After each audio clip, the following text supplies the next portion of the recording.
This is your before and after story. Southeastern College can help you prepare for a secure and fulfilling career in the growing healthcare field.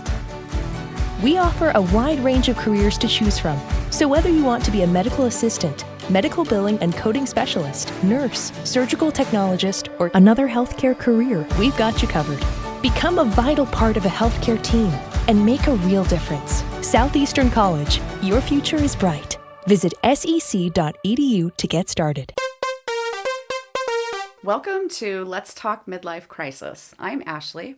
And I'm Tracy. We're your go-to hosts for all things midlife, menopause, and moments of pure mayhem.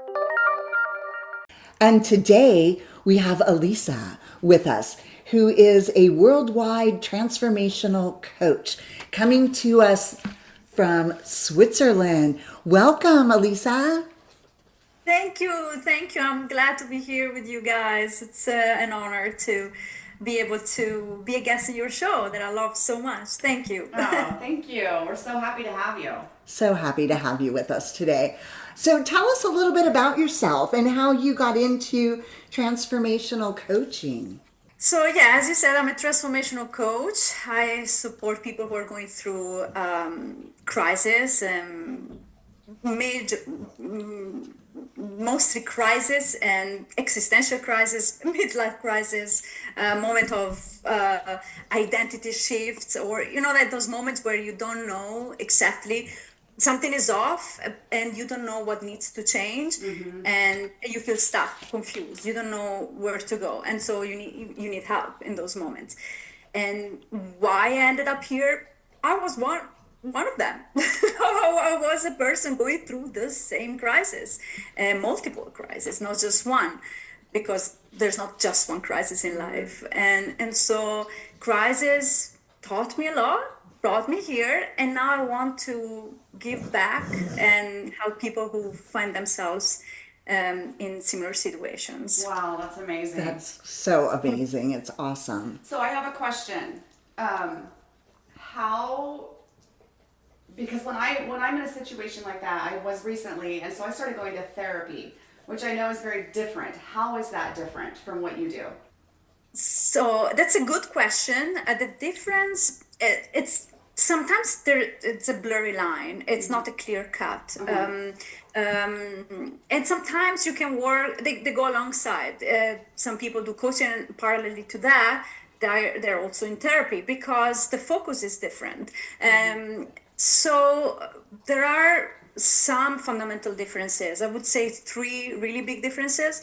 One is that coaches can't diagnose or treat mental health problems. So if someone is suffering from depression or anxiety or PTSD, coaching would not be the right help. We're not qualified to treat people or help people in those situations, and we can't diagnose.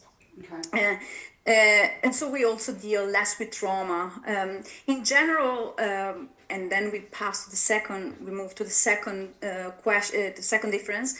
In general, coaching is more about the present experience and bringing the client to a future development, bringing the client to a self-actualization of what he wants to be in the future. So there's a bit of a forward movement rather than a focus on the past and digging into the past and the traumas and what are the roots of the problems. Of course, we discuss that, but we don't stay there.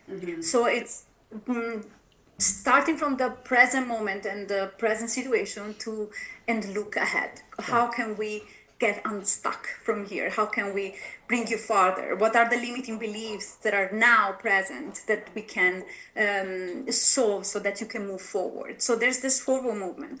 And therapy instead looks at the past so that resolves the past so that you can function better in your present moment. And so also transformational coaching is completely different from life coaching as well, right? As we talked about before. It's different. And I would say it bridges maybe therapy with life coaching, because life coaching sometimes it's personal goals, motivation, bringing a new structure into your life. You want a new fitness routine, you can stick to it. I need a coach to help me getting motivated and Exactly. you have goals, and sometimes they're very tangible goals. It's about structures, development, motivation, optimization, but sometimes it's not about goals. I would say that transformational coaching is more about identity focused rather than outcome driven. We have to reach a goal, because sometimes people, when they are in a crisis, they don't need a to-do list. They don't need, oh, we have to focus on a goal. They need space to reflect, pause, breathe. Yeah. And sometimes so much confusion that you can't just talk about a goal or an outcome. It's not clear in that moment, and so you need to go deeper than that. And so it's more about literally emotional growth, but on a deeper level. It's way deeper, the analysis. Wow. So It's the topics are different, but also the framework and the type of Right. work we do is different, because it's more it's on a deeper level. Okay. And what led you to choose Coach Crisis in moving forward with your life? I think, life presents us with all sorts of crises. I mean, you made a whole post just about the midlife crisis, which is a huge one, no? Right, right. And but it's just an incredible moment where we feel a lot of pain, and if we use that pain in a constructive way, we can really transform our life. That's why we talk about transformational coaching. It's a real opportunity to transform your life. And so that's why when you land on my website, one of the first things you see is, if you're experiencing a crisis, it's a good news. And people might just leave the website altogether and say, F you, Elisa. And I get that. But it can be good news, because if we use that moment, it's because it's a wake-up call. It's a wake-up call. And sometimes certain things in our life needs to get destroyed so that we can rebuild a new self. And it's painful, it's hard, and that's why we need help in those moments. But Yeah. I think, and people as clients are really, it's a moment where clients are honest and open. They're ready to shift because there's so much pain. They just want to see the light again. And also, it's an incredible moment to discover your life purpose. Okay. Yeah. Because it's if you're happy, you just don't question, why am I here? What's my life purpose? Right. What's my mission in life? And when everything around you, this is falling apart, you start asking yourself those existential questions, and it's an amazing moment for deeper reflection. And I love and I'm honored to walk alongside my clients in these moments, because it's not easy at all, and I admire their courage to go deeper Right. and use their crisis to rise again. Awesome. Yeah, they say what doesn't kill you makes you stronger. True. Yeah. And so you offer a 9-week program, and the link to your website will be in our show notes, so all of our listeners are able to access you. And again, you're worldwide, because our audience is really only 50% based in the US, and the other 50% is globally. So I think it's important to note that you speak 5 different languages. Wow. Yeah. What languages do you speak fluently? I'm a native Italian speaker. I'm Italian. Oh, it's so sexy. We love Italians. I speak English, Really? and German, Spanish, and a bit of French. I think that those are all sexy languages.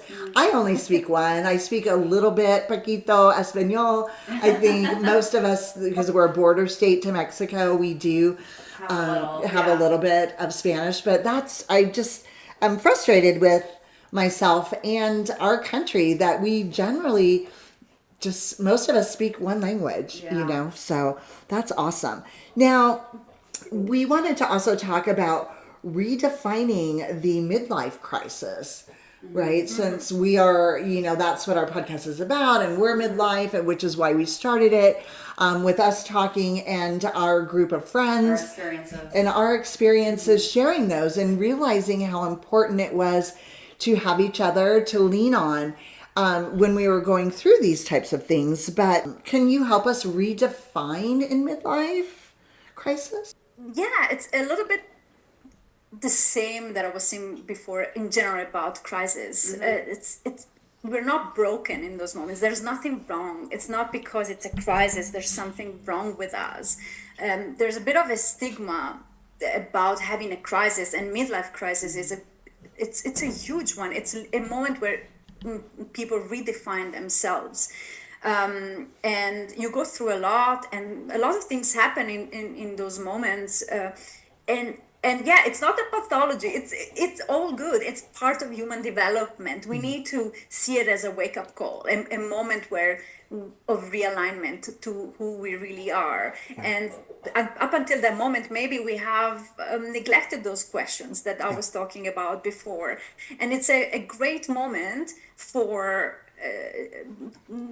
for realignment. I would say rather than crisis, it's a wake up call, a call to yourself again, to your soul. Yes. Literally. 100%, I agree. And I think also that compiles to that is that perhaps if you've had children, maybe now your children have grown and, you know, you're just experiencing this whole new rebirth. Career change, but this whole new rebirth to be, because I know for me personally, I am Tracy, I'm the professional.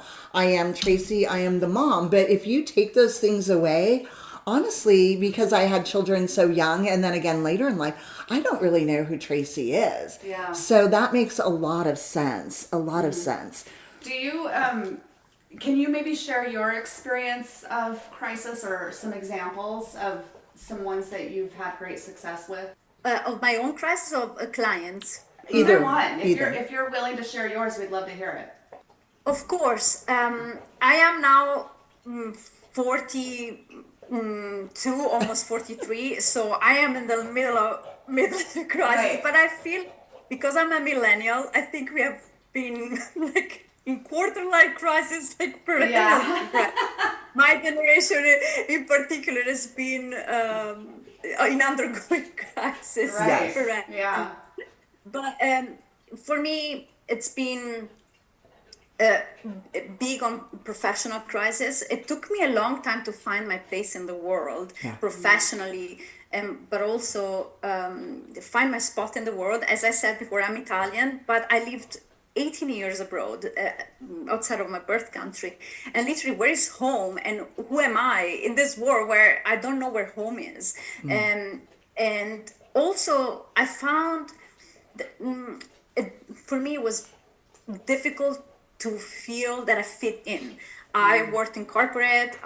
For a while, even for big tech, and I burnt out in big tech. Yeah. Easy to do. That's easy to do. I have a whole blog post on my website about my personal crisis. It was a very, very difficult moment of my life, and in those moments I felt there was inside of me a calling. There's something else I need to do. There's something else. There's something more meaningful or purposeful than this. But I could not understand what it was. Like, I felt it has something to do with helping people, but I was like, I can barely help myself. For people, I just can't find, like, there was confusion all around. Like, I was unrooted. Like, it was difficult. I didn't have a stable relationship, and I was already 30 already. I mean, like 35, but you know, like, you feel that this pressure of meeting those targets and needs. Like, society tells you at 35 you need to have reached certain they tell you you're running out of time. Yeah, the clock is ticking. Yeah. You're running out of already at 35, and then in midlife, like later on, even more. Like, you have this realization. Okay, I'm not old, of course, but I'm not that young anymore, and I want to use my time in a meaningful way. And so, but for me, it started even like in my 30s already, and I couldn't. It was I started suffering from anxiety, and I burnt out, and I had to resign my job without having an alternative. That's scary. Yeah, and I was moving from toxic relationship to toxic relationship because of unresolved trauma. A lot of, like, you name it. Yes. Yeah. But I think we can all relate to that at some level, Oh, right? absolutely. Yeah. Especially, But toxic relationships and with, your career, all of those types of Burnout. things. Yeah. Absolutely. Yeah. Yeah. Oh gosh. Now, something that we had spoke about previously that I really want to touch on while we have you is astrology. oh yeah. So, yeah, this is a little bit new for us. We love haven't, this. yeah, it's a Yes. surprise for you. Yeah, let's talk a little bit more about astrology. And as I had mentioned to you previously, I'm an Aries. And I feel that whatever you read about an Aries is very true to me, right?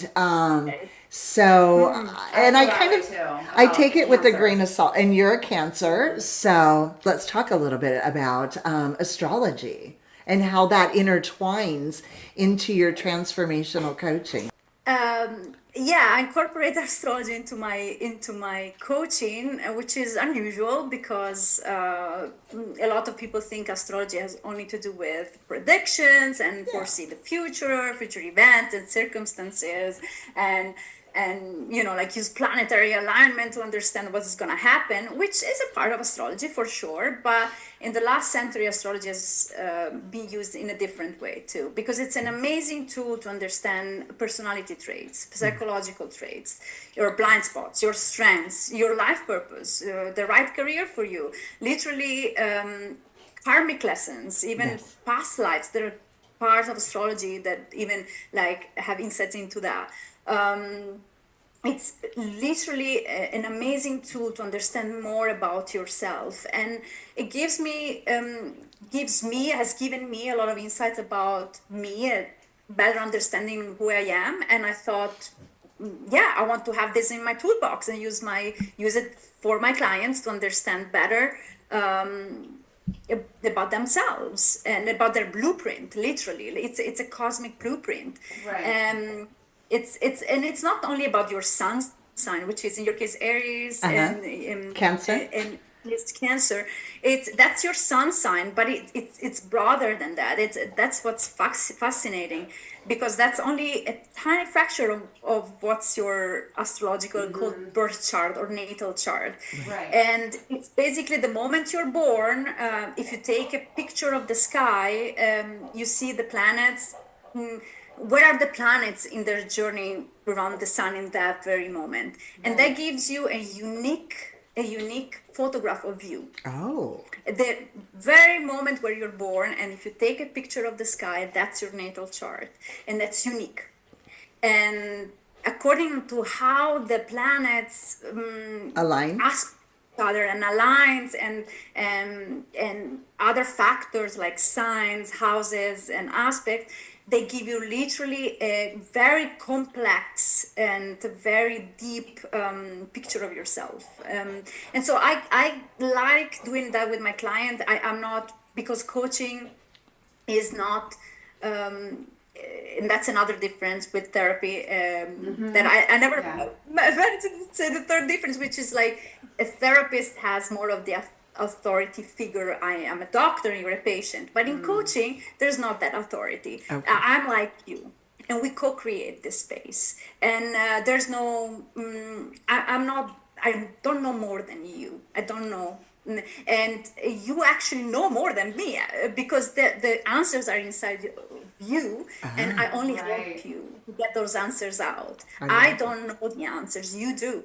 And so literally it takes the discrepancy in the away of this authority versus, like, how would you say that? Sorry, Yeah, I edit. get that. Like Yeah. the relationship, Um, the relationship is very different because yeah, when there's you're going to a coach, you're looking for guidance and support, and when you go into a therapist, you're looking for results, like you're like or tools to use to, tools. yeah, How do I, yeah. yeah. And So sometimes they need to give you a solution or answers or diagnose you. The coach is literally your equal. Equality is the base of the relationship. So when you talk about astrology, it was tricky for me because I'm like, what if they seek answers? It's like, can you, because if you know a language they don't know, and I know how to decode the symbols and they don't know, how can I just not turning to the authority who knows the astrological language you don't? So I interpret your chart, and I Right. didn't want that. So I am literally like an interpreter only. I tell you the significance of the symbol, and then we dialogue about that. We brainstorm. What does that mean? What could that mean for you? If I tell you that this planet is about assertiveness and power and I don't know, initiative, energy that initiates, where does that manifest in your life? Where do you see that in you? Yeah. Because you have this energy, it's predominant. How does that manifest? Right. And so Oh. it creates a base for a conversation, Yeah. but I'm only here to translate a code or a language. I'm not there to give answers or interpretations. so then how does what's the difference between like psychological astrology and predictive? So like you said, you can look at the map and translate that, but how is it different from like the actual psychological, like the makeup of you know? So basically, in the past, astrology was used to predict the future based on the transits of the planets in the sky. But now it's above all also with the influence of Jung, Carl Gustav Jung, the what is it? I'm really Psychoanalyst. sorry. No, you're great. Your English is wonderful. That fell in love actually with astrology and recognized the power of the archetypal language and the symbols, and started like even studying it. And so in the last century, literally, it has grown this new use of astrology as a almost a it's almost like a personality test, literally, or I can see that. diagram. 100%. Yeah. It's I'm still- fire. I'm fire. I'm a leader. I'm, all these things. And I know this, but I think with knowing it, it helps me navigate life, Mentally, right? too, yeah. Mentally, yeah. So now, of course, it's taken me my whole life to be able to implement, appropriate changes now based upon that knowledge, Yeah. right? It's interesting you mentioned fire, Tracy, because I think elemental astrology is one of the things I love the most. Literally analyzing the elements in a chart. How much fire do you have? How much water, earth, or air? It gives you tremendous insights about what lights you up, what drives you, and what literally can lead to starvation, emotional starvation, or motivation if that element is not fed. If, let's say, if you're a fire sign and you don't feed that fire, you can literally have depression. And I recently had very, that. very important to recognize what is the driver in us. And so the analysis of the elements is really it's worth a whole podcast. I tell you, it's really interesting. So how can people work with you and how can they find you? Now, we will have your website in our show notes. And if you use the code LETS, L-E-T-S, you can receive 15% off. Thank you for extending that generous offer to our listeners. But tell us a little bit more about how, individuals can find you. Yes, I work one-on-one. And my program is a 9-week journey, let's say, of one-on-one sessions, so 9 sessions. I developed it with experience because at the beginning it used to be 6, and I noticed for this level of transformation, for for these situations we talked about before, it requires more time. And so if 9-week program, let's say it's divided in 3 moments, key moments. The first one, it's called depth, because it's where people just need to be listened to. They need to build a rapport with you, and they need to have like that space where they're like, oh, finally someone is listening to me. I can unpack all this. Yes. And I can do it without worrying about judgment, about about worrying the other person. And just literally, I barely say a word sometimes for the first 3 sessions. There's this release and explaining what is the crisis about. And we go really, really, really deep on those 3, because I need to understand their world, their inner world. And it's all about letting just release it. Yes. And then we start working more actively on the second stage, which is called focus. And what we focus on is emotions, thoughts. It's an observation work on what are the voices inside your head, what are they saying, what are the narratives. It's paradigm work. What are your beliefs? Who told you that? Is it true? Beliefs, narratives, it's all the things that our mind creates, and obviously the emotional part. Right. And so it's we focus literally on everything that is going on. So the first part is, what is the situation about? The consequence of the situation. What are the emotions? What are the thoughts? What are your beliefs? And then the last part is called shift, and it's where we implement what we have learned in the first 2 parts about yourself, to try to reframe, reshape, and find new pathways, new tools to sustain you and make the change you want to make, but in a supported way. It's a conscious change. Okay, this is what my blockage is about. This is my limiting belief, and it's a conscious process. And the last part is literally about grounding, about awareness, about acceptance, and building new pathways. And that's where the shift happens. But it needs to be digested. It's not sudden, because you can have haha moments, but the implementation of those haha moments, it takes time. And that's why I always say to my clients, we need patience. You need to be patient with yourself, because it takes time for your system to digest this new awareness.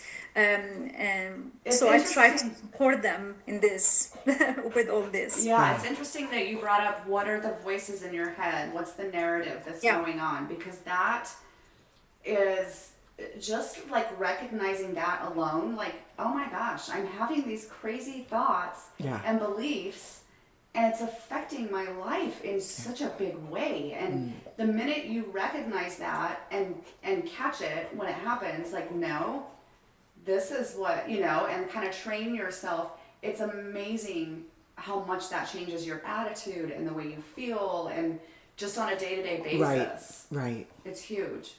Incredible. Yes. Because we forget how much we talk to ourselves, with ourselves. In a moment of crisis, our mind is extremely busy.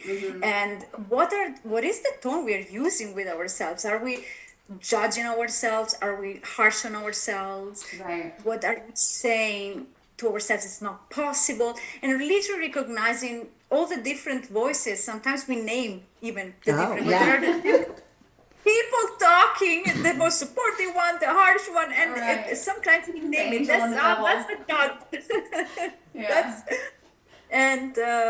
It's helpful. It's helpful to activate the observer in you, and it's like, okay, this is because it's our mental chatter, but if we activate the observer, we create distance, and we can observe our thoughts without judgment, but it gives us also tremendous insights about where our blockages are.